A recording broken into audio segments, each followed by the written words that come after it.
ഫെബ്രുവരി മാസമായപ്പോൾ തന്നെ കൊടും ചൂടാണ് പലയിടത്തും അനുഭവപ്പെടുന്നത്.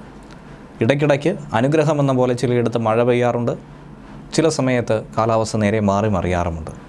ചൂടും തണുപ്പും ഒക്കെ തന്നെ പ്രതീക്ഷിക്കുന്നതിലും അപ്പുറത്തേക്ക് മാറുന്നു. കാലാവസ്ഥാ പ്രവചനങ്ങളൊക്കെ തന്നെ മാറി മറിയുന്നു. ഇതെന്തിൻ്റെ സൂചനയാണ് എന്നുള്ള ഒരു സംശയമാണ് ഇവർക്കുമുള്ളത്. എന്നാൽ ഇനി വരാനിരിക്കുന്ന വർഷമെന്ന് പറയുന്നത് കൊടും ചൂടും കൊടും വരൾച്ചയും ഒക്കെ തന്നെയാണ് അനുഭവപ്പെടേണ്ടി വരുന്നത്. അടുത്ത വർഷമാകട്ടെ പ്രളയസമാനമായൊരു സാധ്യതയും പ്രവചിക്കപ്പെടുന്നുണ്ട്. ഇതൊക്കെ സംഭവിക്കുമോ?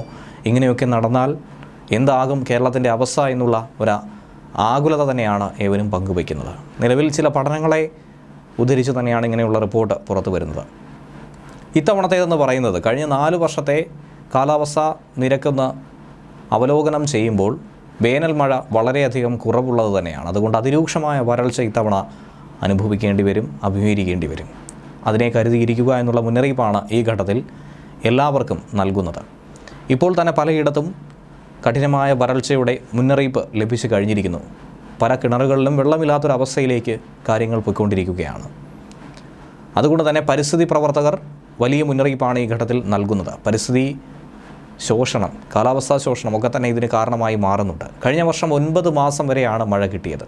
റെക്കോർഡ് മഴ അതിന് മുൻപ് ലഭിച്ചത് നമുക്ക് എവർക്കും അറിയാവുന്നതാണ്. പ്രതീക്ഷിച്ചതിലും അപ്പുറത്തേക്ക് മഴയായിരുന്നു ഓരോ മാസവും കിട്ടിക്കൊണ്ടിരുന്നത്. മുൻ വർഷങ്ങളിൽ ഫെബ്രുവരി മാസത്തിൽ മെച്ചപ്പെട്ടൊരു വേനൽ മഴയായിരുന്നു കിട്ടിയത്. അതിനെ വെച്ച് പരിഗണിക്കുമ്പോൾ ഇത്തവണ ഒട്ടും തന്നെ ലഭിച്ചില്ല എന്ന് പറയുന്നതാണ് കൂടുതൽ ശരി. പുതിയ കണ്ടെത്തലുകളും പരിശോധനകളും പഠനങ്ങളും തന്നെയാണിത് സാധൂകരിക്കുന്നത്.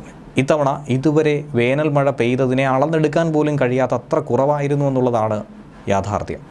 ഇങ്ങനെയുള്ള വസ്തുതയെ മുൻനിർത്തി തന്നെയാണ് ഇനി വരാനിരിക്കുന്ന മാസങ്ങളിൽ എന്താകും, വേനൽ കൂടുതൽ കടുക്കുമോ, ചൂട് കഠിനമായി തന്നെ നമുക്ക് അനുഭവപ്പെടേണ്ടി വരും, വരൾച്ചയിൽ വലിയ തോതിൽ കഷ്ടപ്പെടേണ്ടി വരുമെന്നുള്ള മുന്നറിയിപ്പ് കൂടി ഈ ഘട്ടത്തിൽ വരുന്നത്.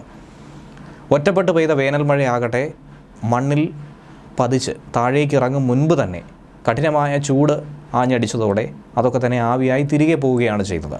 യാതൊരു തരത്തിലും ഒരു ഗുണവും ഉണ്ടായില്ല എന്നുള്ളതാണ് യാഥാർത്ഥ്യം. എന്നാൽ ഇന്ത്യക്ക് പുറത്ത് പല രാജ്യങ്ങളിലും, പ്രത്യേകമായി പറയുകയാണെങ്കിൽ UAE-യിലൊക്കെ ശക്തമായ മഴ പെയ്തതും അവിടെ വലിയ തോതിലുള്ള ബുദ്ധിമുട്ടുകളും നാശനഷ്ടങ്ങളും ഒക്കെ സംഭവിച്ചതും നമുക്കറിയാവുന്നതാണ്.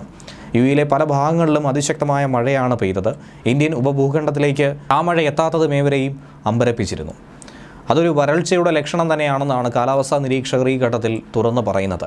അല്ലെങ്കിൽ ആ മഴ ഒരു പക്ഷേ ഇന്ത്യയിലെ പല മേഖലകളിലും പെയ്തിറങ്ങേണ്ടതായിരുന്നു.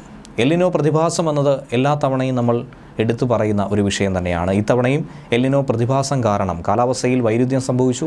ഇത്തവണ അത് വരൾച്ചയ്ക്കായിരിക്കും കാരണമാകുന്നത്. നെഗറ്റീവ് പ്രതിഭാസവും അതുപോലെ തന്നെ പോസിറ്റീവുമുണ്ട്. അതിൽ തന്നെയാണ് നമ്മളെ സംബന്ധിച്ച് ഏറ്റവും കടുത്ത വരൾച്ചയ്ക്ക് കാരണമായി മാറുന്നത്.